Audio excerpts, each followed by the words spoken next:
pasa a vosotros. Continuamos con nuestra sexta lectura de esta primera porción del libro de Levítico y llamó. Y pues ahora en esta parte nos va a relatar de la ofrenda expiatoria, pero por parte de un individuo. Habíamos visto en la lectura pasada de si peca el sacerdote, si peca la congregación, cuando peca el jefe. Ahora va a ser de un individuo del pueblo. Y también vamos a ver las ofrendas por haberse impurificado. Estamos en el capítulo 4 a partir del verso 27. Dice: y si un alma cometiera una falta con ignorancia del pueblo de la tierra, al efectuar una de las ordenanzas de Dios que no habrían de efectuarse y fuere culpable, o si se le diera a conocer a él su falta que transgredió, entonces traerá su ofrenda una chiva cabría íntegra hembra por su falta que infringió, y habrá de apoyar a su mano sobre la cabeza de la ofrenda por pecado, y degollará a la ofrenda por pecado en el mismo lugar de la ofrenda de elevación. Habíamos visto esto, que nuestro Dios cuida incluso el que faltó, pues para que no se pase por esa vergüenza. En el mismo lugar donde es el del holocausto, el que se quema completamente, pues también ahí va a ofrecer su ofrenda por pecado. Dice el verso 30, y tomará el sacerdote parte de su sangre con su dedo, y la colocará sobre las astas del altar del holocausto, y a toda su sangre sobrante derramará hacia la base del altar. Y a todo su sebo quitará, igual como fue quitado el sebo de sobre el sacrificio de las ofrendas de paces. Y lo incinerará el sacerdote en el altar como aroma complaciente para Dios, y expiará sobre él el sacerdote, y habrá de perdonarse a él. Y si es que un cordero acercare su ofrenda para ofrenda por pecado, una hembra íntegra ha de traerla, y apoyará su mano sobre la cabeza de la ofrenda por pecado, y la degollará a ella como ofrenda por pecado en el mismo lugar que ha de degollarse a la ofrenda de elevación. Y tomará el sacerdote parte de la sangre de la ofrenda por pecado con su dedo, y la pondrá sobre las astas del altar del holocausto, y a toda su sangre restante derramará hacia la base del altar. Y a todo su sebo quitará, igual como fue quitado el sebo del cordero de sacrificio de la ofrenda de paces, y ha de incinerar el sacerdote a ellos en el altar sobre las ofrendas ígneas de Dios.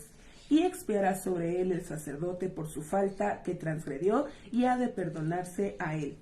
Y un alma, si cometiere una falta y escuchare un voto de juramento imprecatorio, y él fuere testigo, ya sea si vio o lo supo, si no lo contare, entonces cargará con su pecado. Ahora, vemos este grave pecado de no atestiguar.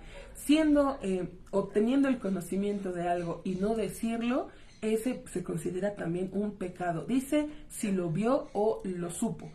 Digamos que escuchó a el culpable confesar su pecado, y él lo escuchó, no lo vio, lo escuchó, él lo sabe, debe entonces confesarlo, atestiguarlo.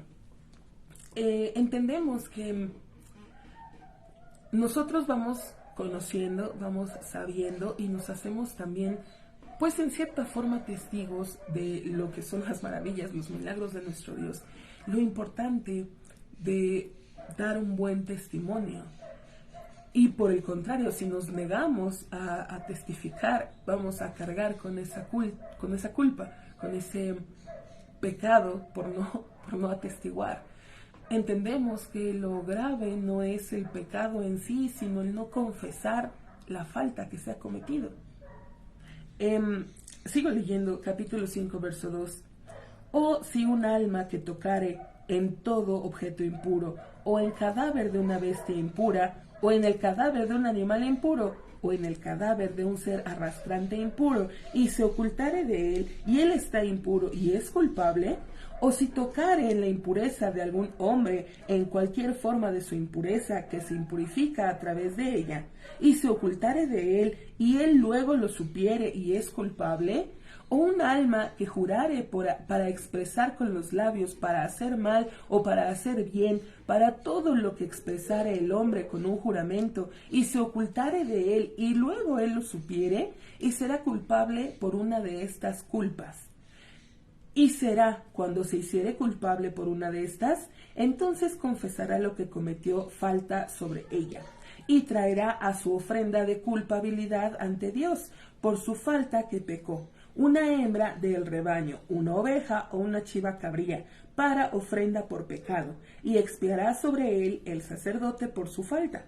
Y si no alcanzare su mano, es decir, si no tuviese los medios suficientes, lo suficiente para un cordero, entonces traerá su ofrenda de culpabilidad, la cual erró, un par de tórtolas o un par de hijos jóvenes de paloma para Dios, uno como ofrenda por pecado y uno como ofrenda de elevación. Y traerá a ellos hacia el sacerdote, quien acercará al que es para la ofrenda por pecado primero, y tajará su cabeza de enfrente de su nuca, y no lo dividirá, y asperjará de la sangre de la ofrenda por pecado sobre la pared del altar, y el remanente de la sangre será exprimido hacia la base del altar. Ofrenda por pecado él es. Y el segundo palomo lo hará holocausto conforme a la ley, y expiará sobre él el sacerdote de su falta que pecó, y será perdonado a él. Entonces vimos otros tipos de pecados. Dice el no testificar, el saber algo y no testificarlo. Dice el que toca alguna impureza, y da varios ejemplos de animales impuros o impurezas de hombres.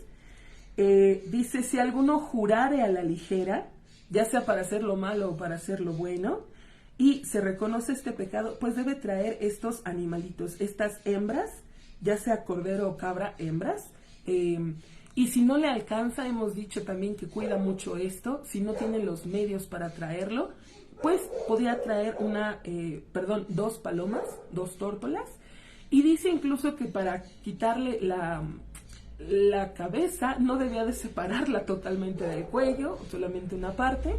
Y pues ya vimos lo de la sangre, cómo se rocía, hacia dónde se rocía, lo demás, el resto de la sangre que se tira sobre el altar. Y pues hasta aquí concluimos con nuestra 6ª lectura. Si Dios permite, continuaremos más adelante. Pasa a vosotros.